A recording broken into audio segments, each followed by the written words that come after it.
Music Mixture Assam presents with latest video.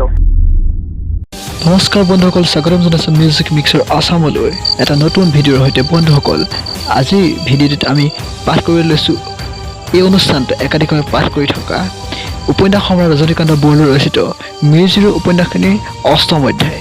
যদিহে আপুনি মিৰি জীয়ৰী উপন্যাসৰ সপ্তম অধ্যায়টি শুনা নাই, তেতিয়াহ'লে ডেছক্ৰিপশ্যনত থকা লিংকত গৈ নিশ্চয়কৈ শুনি ল'ব। উপন্যাসখন পাঠ কৰিছে বিতুপন ফুকনে। আহক বন্ধুসকল, এয়া আমি শুনো উপন্যাস সম্ৰাট ৰজনীকান্ত বৰদলৈ ৰচিত মিৰি জীয়ৰী উপন্যাসৰ অষ্টম অধ্যায়। জংকীয়ে সেই কথা ক'বৰ দিনাৰে পৰা ডালিমীৰ হৃদয়তে এডাল হেল বাজিল। তাই কেতিয়াও নাভাবিছিল যে জংকীয়ে তাইক এনেকুৱা মৰ্মভেদী কথা ক'ব। তাই কেতিয়াও নাভাবিছিল যে জংকীয়ে তাইক ভাল নাপালেও তাই দেখিবলৈ বেয়া এনে এটা কথা বুজাব। যি ডালিমী আজি অতদিনে তাই নিজৰ মনতে মই দেখিবলৈ ভাল আৰু মই ভালকৈ নাচিব জানো বুলি অলপ বালিকা সুলভ আত্মগৌৰৱ কৰিছিল, সেই ডালিমী আজি জংকীৰ এনেকুৱা চিধা কথাতে তাই নিজকে সংসাৰৰ অতি নিচতকৈ নিচ ভাবিবলৈ ধৰিলে। সেইদিনাৰে পৰা ডালিমীয়ে জংকীৰ লগত বিহু নাচিবলৈ এৰিলে। সেইদিনাৰে পৰা ডালিমীয়ে জংকীৰ সৈতে মনৰ কথা খুলি কথা বতৰা পাতিবলৈ এৰিলে।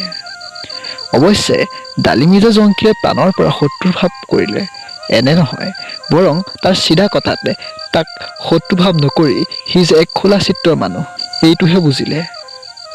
আৰু যেতিয়াই তাই জানিব পাৰিলে যে জংকীৰ চিত্ৰক আন এজনে অধিকাৰ কৰিছে, সেই ঠাই তাই দখল কৰিবলৈ নোৱাৰে, তেতিয়াই তাই নিজৰ সমস্ত আশা ভৰসা এৰিলে আৰু জংকীৰ সৈতে কুটুম্বতা ভাৱ ত্যাগ কৰি মুঠেই সচৰাচৰ বন্ধুত্ব ভাৱ ৰাখিলে। তাই এইদৰে এদিন মনতে চিন্তা কৰি বহি আছে। ইফালৰ পৰা জংকী সিহঁতৰ ঘৰলৈকে গ'ল। সেইদিনা কিন্তু ডালিমী ঘৰত অকলে আছিল। মাক বাপেক ইত্যাদি সকলো দিহাদিহি কৰিবলৈ গৈছিলে।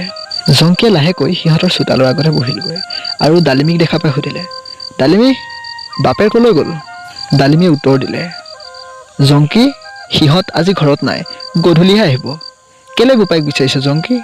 জংকী, ডালিমী, মোৰ এটা কথা আছিল, কাইলৈ মই সোৱণশিৰিলৈ যাওঁ বুলি কৈছিলোঁ। ডালিমী, কিয়নো যাওঁ? জংকী, ডালিমী, তোক মই এনেকৈ মোৰ সকলো কথা ক'লোঁ, তই মোক এফেৰা উপকাৰ কৰিবিনে? ডালিমী, কি উপকাৰ জংকী?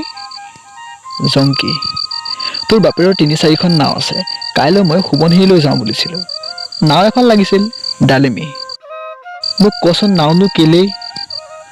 জংকী, তোক মই ভনীৰ দৰে চেনেহ কৰোঁ, তোৰ আগত মই সকলো কথা ভাঙি কওঁচোন শুন। ডালিমী, কি বাৰু? জংকী, পানীক মাক বাপেকে বল কৰি কমুদলৈ দিব খুজিছে, তাই মোলৈ বাতৰি দিছে বোলে মই হেনো তাইক পলুৱাই আনিব লাগে।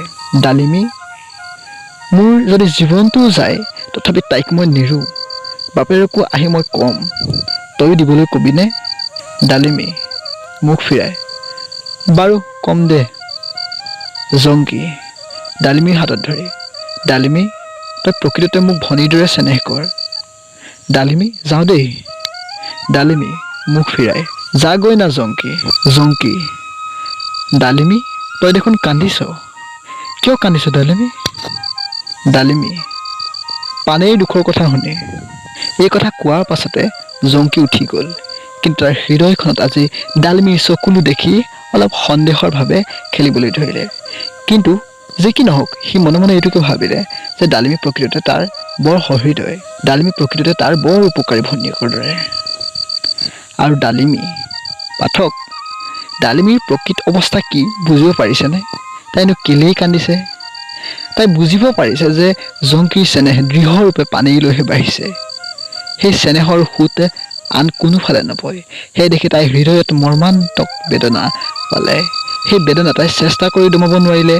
আপোনা আপুনি তাইৰ হৃদয়তে নিজৰা ফুটি এবাৰ বেগেৰে পানী ওলালে। ডালিমীয়ে কান্দি পেলালে, কিন্তু তাই এনেকুৱা মৰ্মান্তিক বেদনা পালেও তাইৰ প্ৰণয়ৰ স্বাৰ্থ নোসোমাল। তাই মনে মনে চিন্তা কৰিলে, যদি নাওখন দিয়াব পাৰিলেই জংকী সুখী হয়, তেনেহ'লেনো তাই জংকীৰ এই এফেৰা উপকাৰ কৰি বাল পোৱাৰ বাজন নহ'ব কেলে? অন্ততঃ জংকীয়েতো তাই উপকাৰী বুলি ভাবিব। আৰু পানীৰনো কি হ'ল? বাপেকে তাইক বল কৰি দিওঁ বুলিছিল, কিন্তু ঈশ্বৰৰ ইচ্ছাত যিদিনা সেই কাম কৰোঁ বুলি প্ৰতিজ্ঞা কৰিছিল, সেই কাম সিদ্ধি নহ'ল। কুমুদ সেইদিনা পথালিপামৰ ফালে এটা সকামত যাবলগীয়াত পৰিল। সেই দুদিনৰ ভিতৰতে পানেইয়ে মনতে থিৰ কৰিলে যে তাই মাক বাপেককো এৰিব। তাই লগ সমনীয়াৰ নিন্দাৰ ভাজন হৈও তাইৰ ভাল পোৱাৰ বস্তু লগ লাগিব। হাতী, মহ, বাঘ ইত্যাদিকো ভয় নকৰি তাই পলাব। সেই সুযোগ মিলিল। ৰকমীৰ সহায়ত জংকীলৈ খবৰ পঠিয়ালে। জংকী এন্ধাৰ নিশা নাও এখন লৈ ঘাটত উপস্থিত হ'ল। পানেই শৌচ কৰিবলৈ যাওঁ বুলি ফাঁকি দি নাৱত উঠিলগৈ।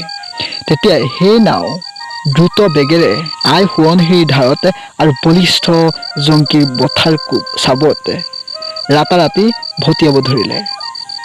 তাইৰ অহাত পলম হোৱা দেখি বুঢ়া তামেদ আৰু বুঢ়ী নিৰমায়ে বিচাৰি গ'ল। গাঁৱত তেনেই তোলপাৰ লাগিল। দিহাদিহি মানুহে বিচাৰিব ধৰিলে, কিন্তু পানেইক নাপালে। বন্ধুসকল, উপন্যাস সম্ৰাট ৰজনীকান্ত বৰদলৈ ৰচিত মিৰি জীয়ৰী উপন্যাসৰ ৮ম অধ্যায়ৰ ইমান এটা জৱনিকা পৰিছে। পৰৱৰ্তী খণ্ড শুনিবলৈ আমাৰ চেনেলটি নিশ্চয়কৈ ছাবস্ক্ৰাইব কৰি লওক। আৰু যদি আজিৰ ভিডিঅ'টো ভাল লাগিল তেনেহ'লে নিশ্চয়কৈ লাইক কৰক আৰু আপোনালোকৰ বন্ধুসকলৰ মাজতো ভিডিঅ'টো শ্বেয়াৰ কৰি দিয়ক। আৰু আপোনালোকৰ মতামত কমেণ্ট বক্সত কমেণ্ট কৰি নিশ্চয়কৈ জনাব। ভিডিঅ'টো শেষলৈকে চোৱাৰ বাবে অশেষ ধন্যবাদ।